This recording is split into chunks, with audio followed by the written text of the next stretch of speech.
when they made the rigid frame motorcycles, everything is just solid from front to back. There's no swing arm back here. It doesn't move. It's just stiff from front to back. There's no shocks in the front here, so there's no give on this front end when you hit bumps and stuff like that. That's just because they're kids' bikes. They're made for just riding on the road and no bumps and stuff like that. Where when you go to the gas bikes, they put shocks on them and do everything else because they expect you to drive them off road. That's what they're made for. Okay. Right. These are just street bikes that look like dirt bikes. So, training wheels. They know the words. They're training wheels. Kind of like training wheels. Yeah. It's just a beginner. It's a beginner stage. It's where you start first here at the electric bike and you go up. But these are too slow for the kids, so we want to bring them up to a little bit faster speed. They're not going to be as fast as a 50cc gas dirt bike or two-stroke, but they will be about 2 to 3 times faster, maybe even 4 times faster than the stock, motor with the stock motors and batteries. With the added adjusted battery and everything that you said. Yeah, we add a bigger motor and a bigger battery. These should get 3 to 4 times more power. Yeah. So like the whole journey started with this four-wheeler right here.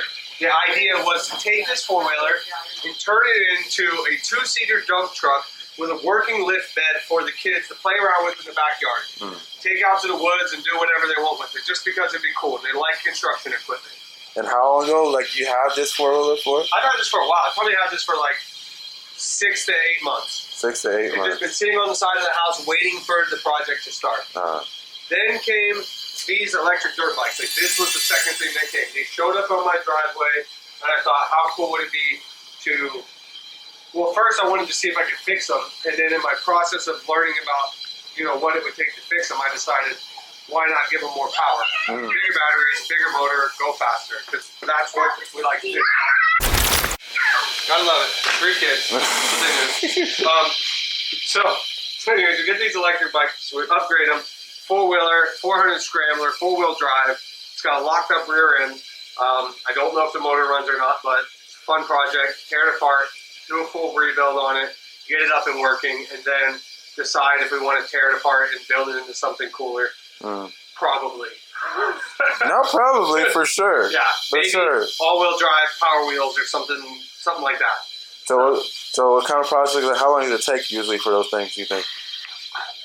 It depends on when you start, how often you're working on it. Yeah. How much money you got for parts and everything else, and your drive and your abilities is what determines how long it'll take. So what's your best part? What's your favorite part about doing this project? My favorite part about doing these projects? Being creative. I love being creative. I love working with my hands. I love building things. I love making. I love being an artist and taking what's in my mind and what's in other people's minds and making it real. Okay. It's just the most important thing. You just gotta start, right? That's right. The most important thing, get out there, start building, start making stuff, start doing something. You don't do something, you can't do anything. Well, you got 2 projects in front of you, so... And about 4 more in the back burner.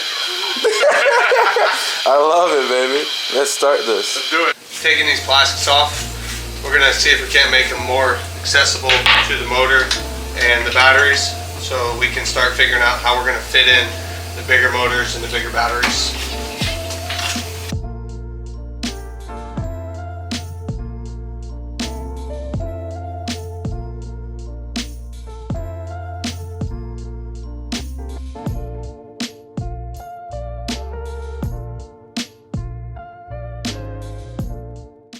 These are the original batteries in this one, and the other 2 are in this case, so we'll have to take that case off of there.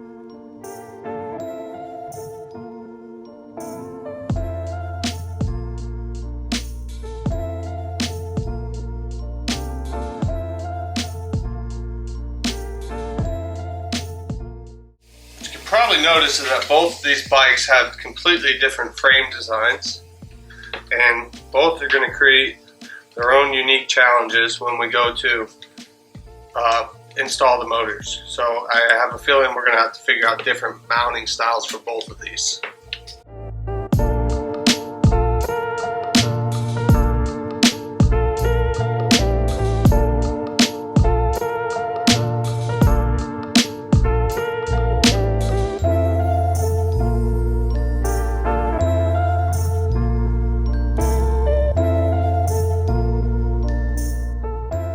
See if I have some scraps, and I'll cut some pieces here, and we'll see if we can raise this thing up.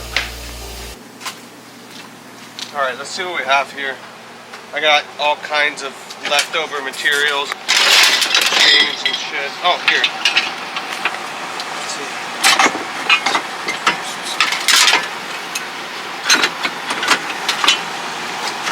You know what? I wonder if this should work. Let's go see. Get a tape measure. Let's see. This is 1 inch tall. If we bring 1 inch in here, that inch will get us just over the top of this here. So put that in there. I know it's angled, but it should sit about right there when it's done. Let's cut it up. Let's see how big we need it to be. A little over 3 inches, so we'll go 3 1/4.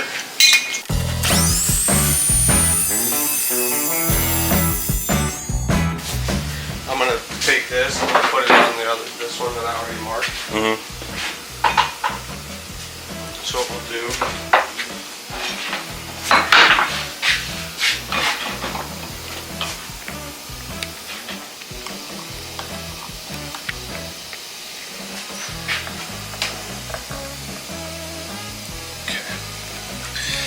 So now we have marked our holes here.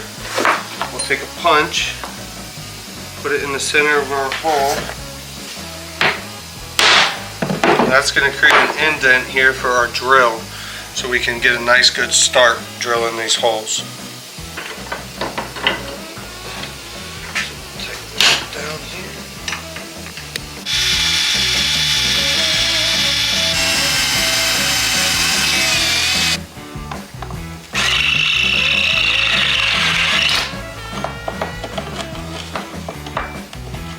It's hot.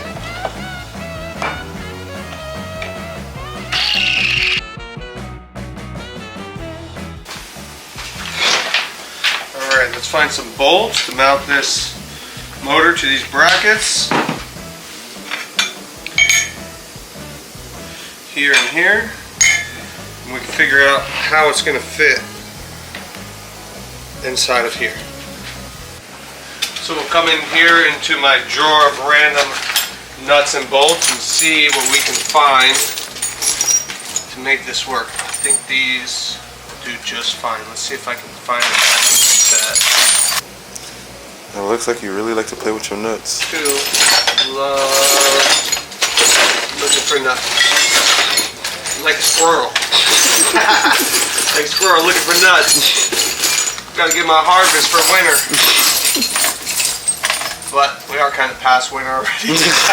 Are we? No, because what is it? Biloxi Phil or whatever, the gopher said we had, groundhog said we had 6 more weeks of winter. So I guess it's not quite winter yet, is it? No. Lately it's been like 55 degrees outside, man, in the middle of the night. It's nice. It's nice for Florida? Are you kidding me? When it's 90 degrees the rest of the year, I'll take every bit we can get.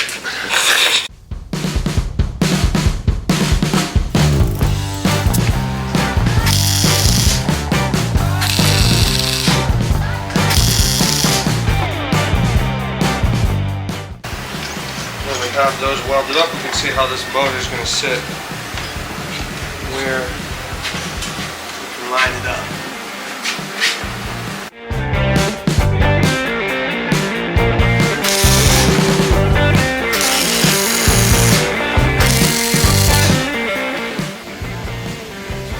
So looks like you're having all the fun, man.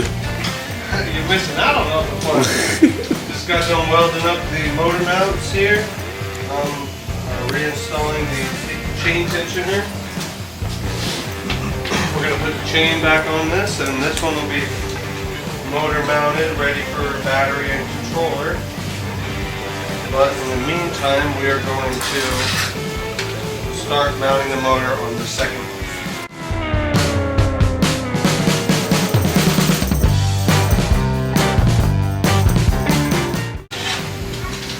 That looks a little different than the other one. It is quite a bit different than the other one. The frame design is different.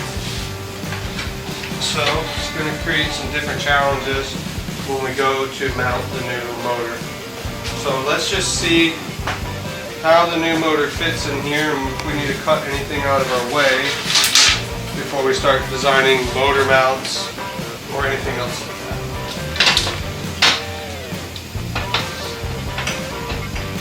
So it doesn't quite fit, so it looks like we're going to have to cut this out of here.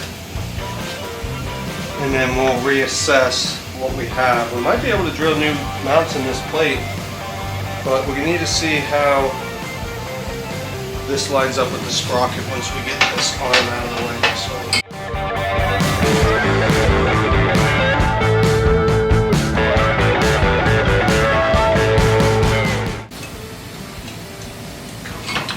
There we go. Okay. So we want this to land out here. So yeah, we'll probably shift it back just a little bit because it's going to come up. It doesn't give us much room for chain clearance. We might have to notch that for the chain. If you come look down the back side here, you can see we really don't have much clearance to line once it's lined up. So we probably want to bring it about there. Whew. Gives us about 1/8 inch of chain clearance between the frame.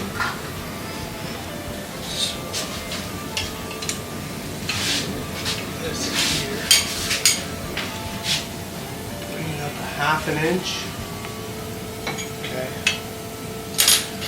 Alright, let's see if we can't find some metal to bring this motor up 1/2 inch.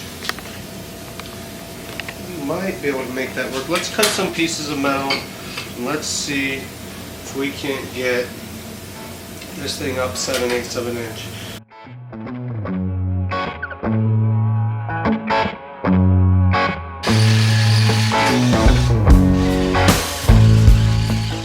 So how's it looking like? It's looking like it's gonna work. We just gotta get it positioned right, because there's really not a lot of room for chain clearance here. That's where we need to be. Just like that.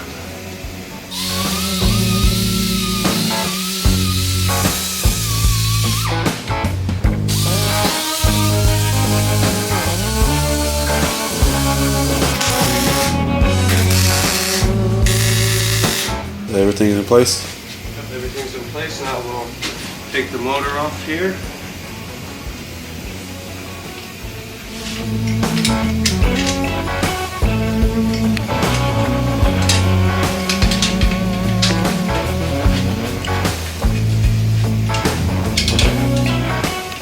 Mount it in place.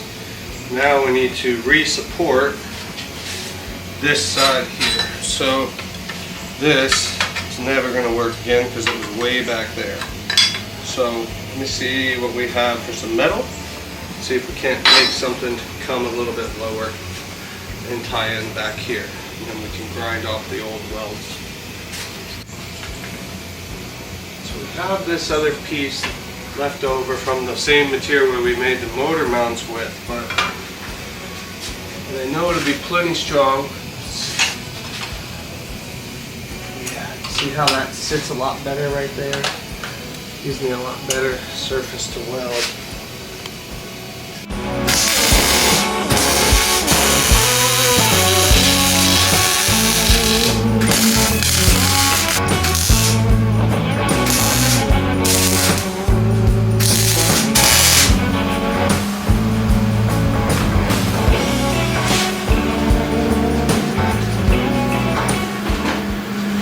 let's clean this real piece of shit up here. See if we can't make that a lot better. Time to grind. Time to grind.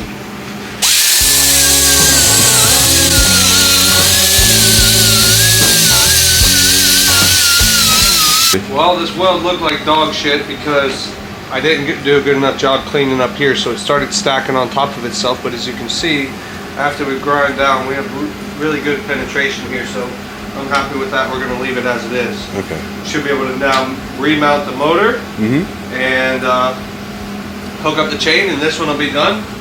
And we'll be ready to go ahead and start doing the electric. New motor, or new power controller, and new battery. So now we have our motor mounted, our chain installed here. We got good tension. Oh, dropped it in the hole. So we got nice good tension on our chain here. Now that we have these all done, we can start working on getting electric batteries installed and fitted and the controllers. So tune along next week so you can see how that goes.